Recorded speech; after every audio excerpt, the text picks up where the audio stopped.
The Nian Monster by Andrea Wang, illustrated by Alina Chau.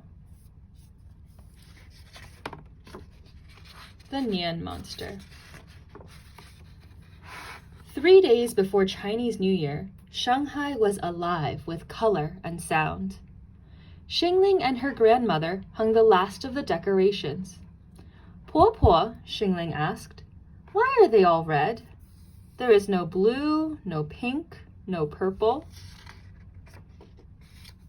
"Long ago," Po Po said, "the Nian Monster lived in the mountains.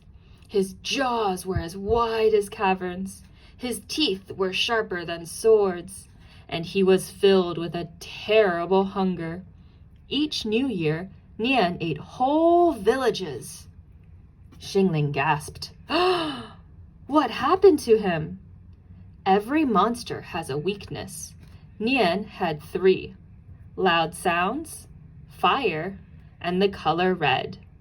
Our traditions have kept Nian away ever since." Po Po smiled. "Now I must go buy more noodles. Watch the casserole for me." In the kitchen, Xingling lifted the lid and stirred the pot. The aroma of pork and cabbage wafted out the window. Tong tong! There, on the balcony, crouched a horrible beast. His jaws were as wide as caverns.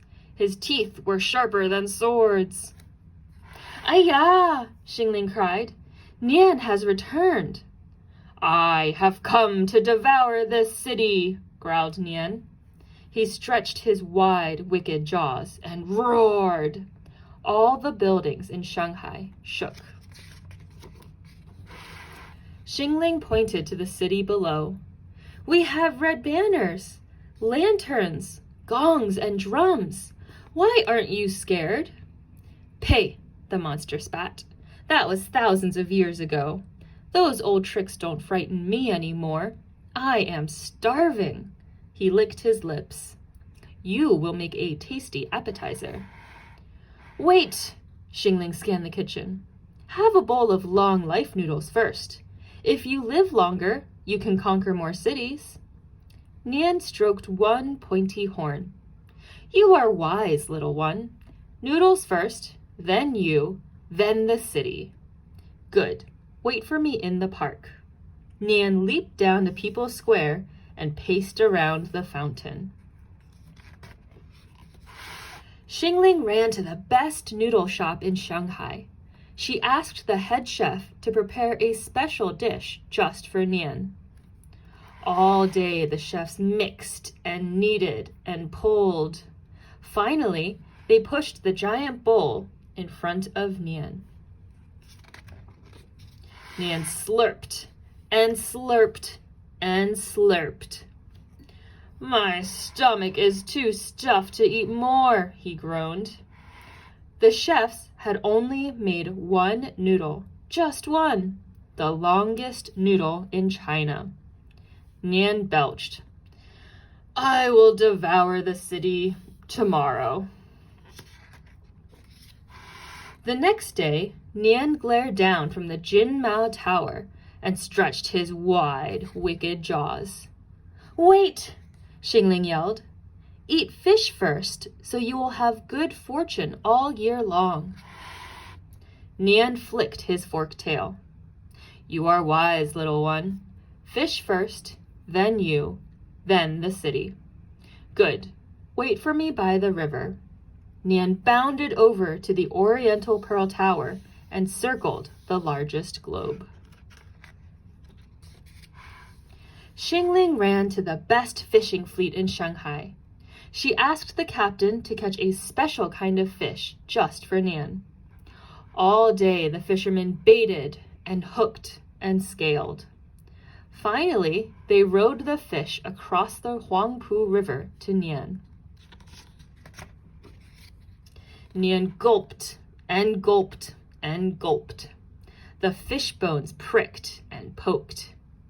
"My throat is too sore to eat more," he croaked. The fishermen had caught only one kind of fish, milkfish, the boniest fish in the sea. Nian coughed. I will devour the city tomorrow. In the morning, Nian prowled through Yu Garden and stretched his wide, wicked jaws. Wait, said Xingling. Tonight is New Year's Eve. You need some rice cake to sweeten your future. Nian gnashed his jagged teeth. You are wise, little one. Rice cake first, then you, then the city. Good. Wait for me at the tea house. Nian stalked across the zigzag bridge to the Hu Xingting tea house. Xingling ran home for the best rice cakes in Shanghai. She asked Po Po to make a special rice cake just for Nian. All day the grandmother stirred and steamed and fried. Finally, they rolled the enormous rice cake to Nian. Nian chewed and chewed and chewed. The rice cake clung to his rows of sharp teeth. Nian's wide, wicked jaws were stuck fast. The grandmothers had used only glutinous rice flour, the stickiest kind. So sticky it had been used to build the Great Wall. Nian rolled one monstrous yellow eye. He muttered. Yes, Xingling said. You can devour the city tomorrow. But first, fireworks. We must send out the old year so we can welcome in the new. Xingling took Nian to the best place to see fireworks in Shanghai, the Bund. She asked the fireworks master to put on a special show just for Nian. She gave Nian the seat of honor. Sit here and watch. 8 dancing dragons slid out from the crowd. They dipped and twisted and spun around Nian. At the midnight bell, the dragon dancers stopped and bowed. The fireworks master held a match to the thick fuse. Goodbye, old year, Xingling waved. Goodbye, Nian. Nian thrashed his mane and lashed his tail, but he couldn't stretch those wide, wicked jaws to blow out the flame. Pili-pala! Nian and the chair blasted into the air. The firework makers had built a spectacular firecracker. So spectacular, it was a rocket.